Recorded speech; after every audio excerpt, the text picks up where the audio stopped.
Hello. Ugh.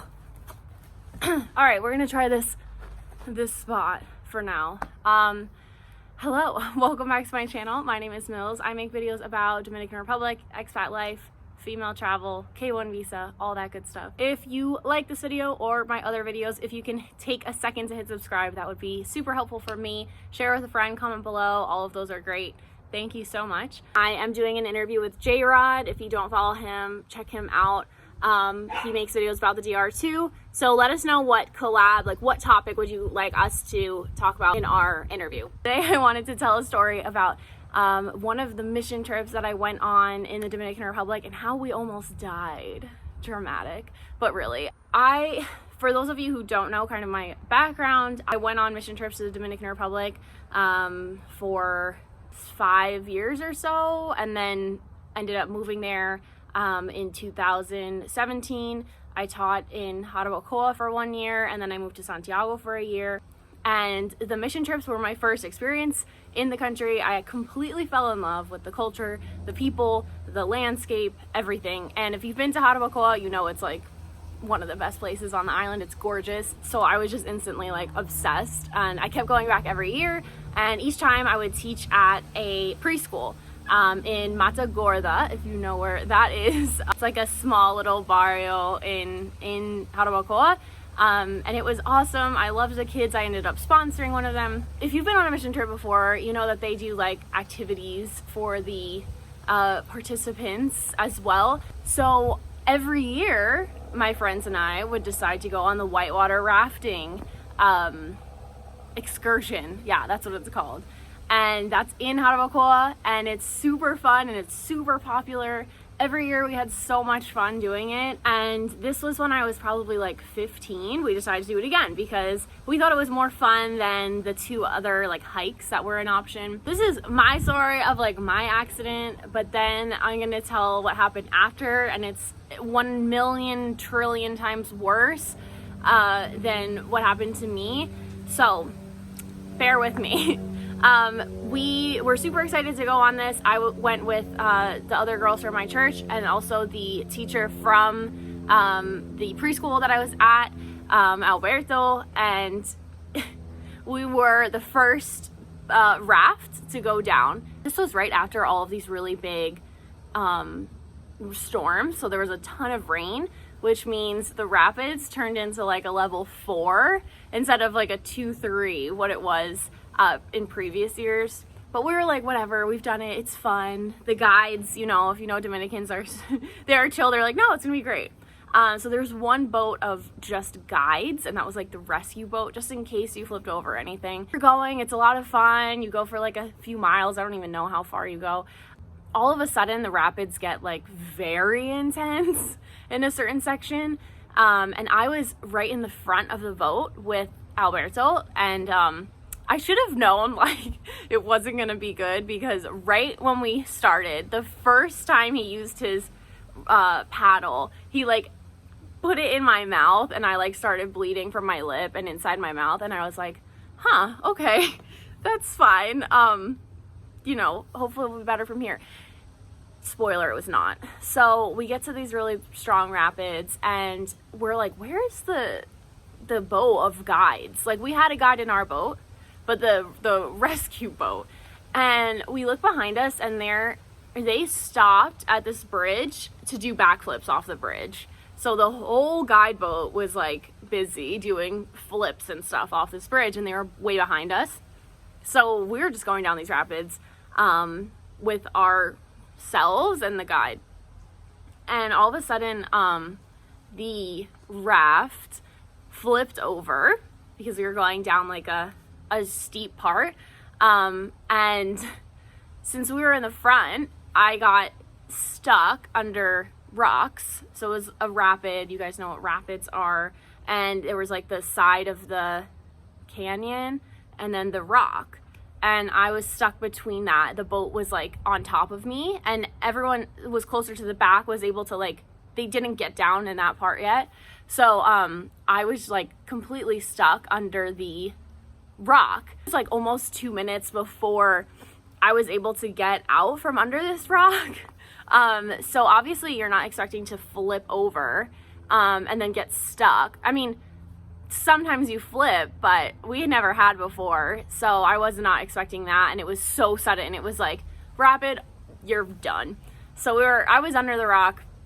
I heard people like yelling and stuff, and I was able to finally, I'm like choking on all this water, like I could not breathe, because I wasn't expecting to like hold my breath. So I finally like got out of the rock, and then just kind of with the current, my body was just taken. So I was just completely like torn up like through the rapids, and I went down that one like just my body, and it was, not to sound dramatic, but this was like past 2 minutes now, so like I hadn't been up to like breathe. I know it sounds dramatic being like, oh, I was gonna die, but I truly thought I was going to die because I'm a good swimmer, but like not in a rapid. And my vet, we had life jackets on, but mine was not, I don't know if like the current or the rapids were too strong that like it still kept me underwater, but it was too big on me and it was just like over my face. So I was like, I further can't breathe. And since it's like the resistance, like I couldn't pull it back down, and the helmet was over my face. So I'm like, this is good. I'm thriving. So I get down the rapids and I could like see the light from above, like the river, like from the through the surface. And I literally was like, I'm dying right now. So scary. So finally, like the rapid was over. It came to like a flat, smooth part, calm. And the life jacket came to work and I was just like floating, but I was face down. And then I hear one of my friends screaming my name and they're like, you have to swim. And screaming. And I was like, am I alive? Was able to like pull this down and get my helmet off my face, and then I just like floated on my back, and they finally, another boat, not the rescue boat's still back doing backflips, they were able to come pick me up and get on their boat, and I started just immediately like throwing up all of this water that I had swallowed. I had like cuts all over me. I still have small scars like all over my body from that and hitting all of those rocks. And then they stopped to do cliff jumping for everyone, and I was like, nope, I'm gonna sit on this ground. And then all the way back, I refused to sit actually like up on the raft on the side. So I was between the guide's legs in the back, like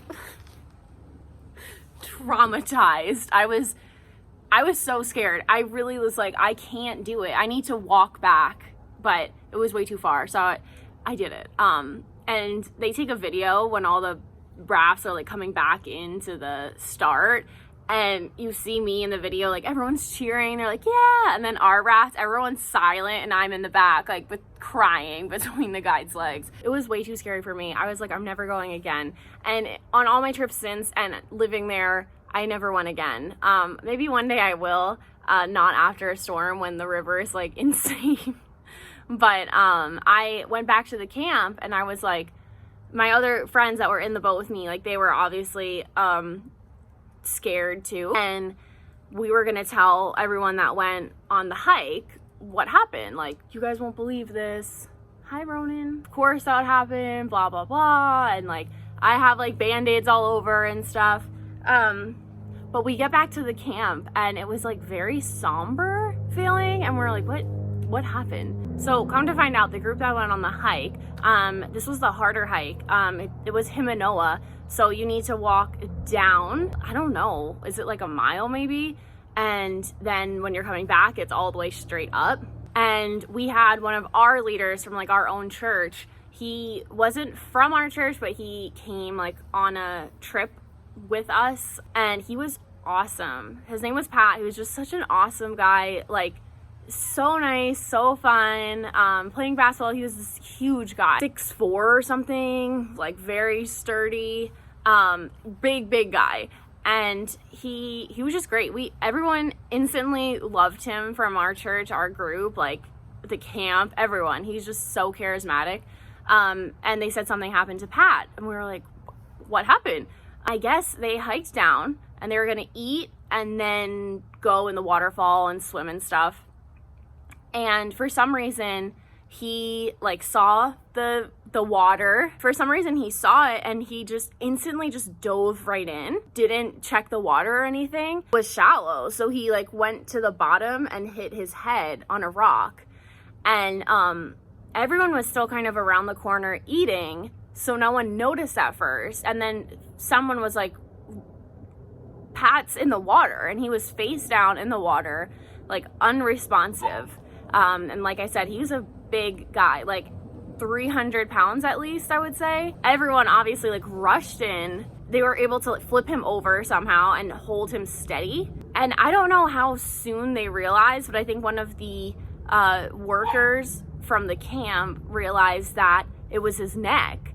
And it was just like an instant panic. They said that they're down here in the middle of a waterfall, and they need to get him to a hospital now. They really said it was completely like a God moment, because there's not enough people that went on this hike to get him up. So they said all of a sudden, all of these Dominicans just showed up out of nowhere. Like, it was a very secluded place, and they just came out of like the woods. I don't even know. And they said it was like the perfect timing and exactly what they needed, because they were able to call the ambulance, and then there were enough guys in that group to help get Pat out of the water while still like holding his neck steady. So they finally like got him out, got him up and like onto the stretcher. And it was a long haul to get him back, up to the street and get him in the ambulance. And what happened was, when he dove in and hit his head, he broke his neck high up.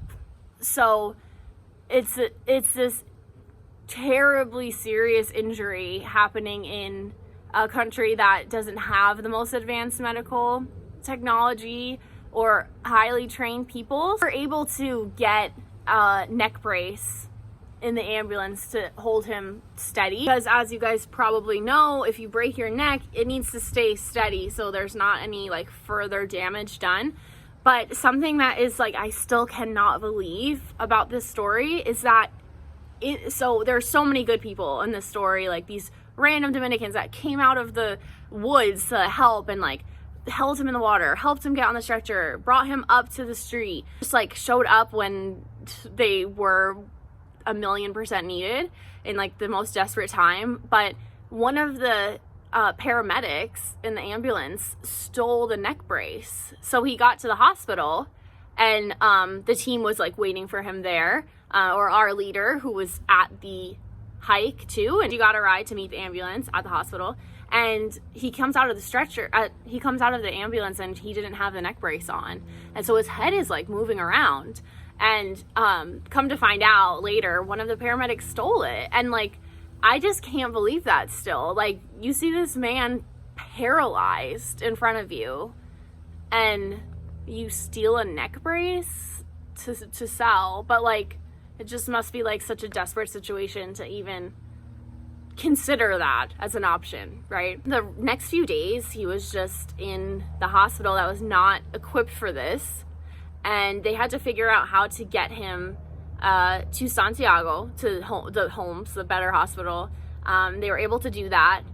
And then they needed to get a flight because he had to be perfectly on his back. So they ended up getting like a military plane, I think it is, to get him back home and in the hospital. And he was paralyzed. Like, to this day, he can't fully walk he has relearned to walk.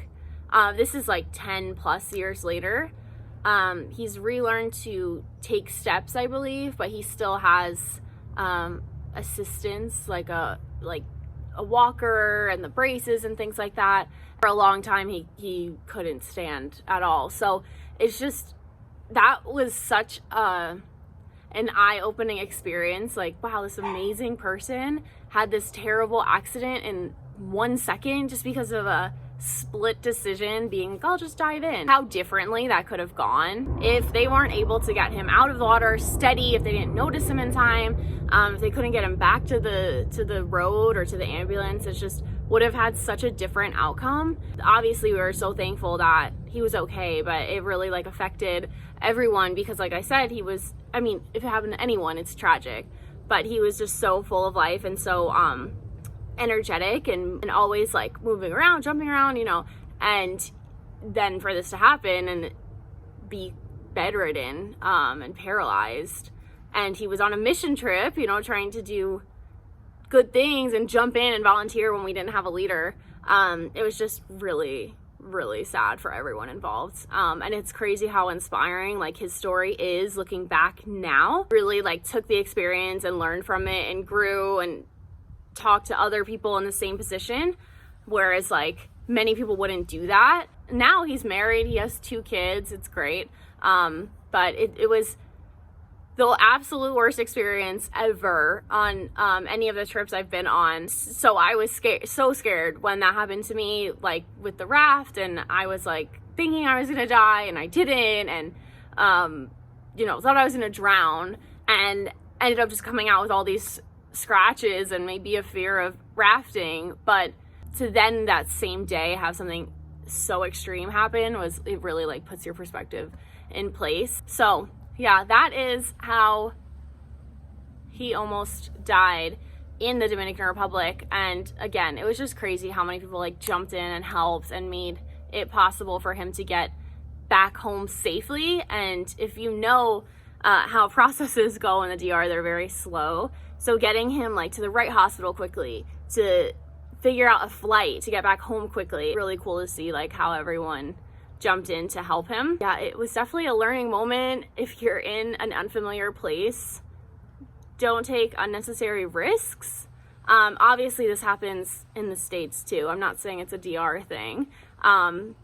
This isn't like a we got robbed at gunpoint type of video, but it does show like to take another minute or two and really like evaluate your surroundings and what's going on and making, I don't know, good decisions. But sometimes accidents just happen. You know, he can't sit there and blame himself for the rest of his life that he dove in, because accidents really happen. But yeah, that was by far the scariest time in the DR, but it showed a lot of beauty in people too, and I'm so glad that he's doing so much better now. If you would like me to make more videos about the mission trips and kind of what we did and what they entailed and what I think about them, please let me know. Likewise, if my gosh, likewise, if you have any other video suggestions at all, please don't hesitate to comment. I love to do videos that are requested, because then I know I'm doing something that you guys are interested in. Make sure you hit subscribe, share with a friend, and thank you so much for watching. As always, new video next week, and I will see you guys soon.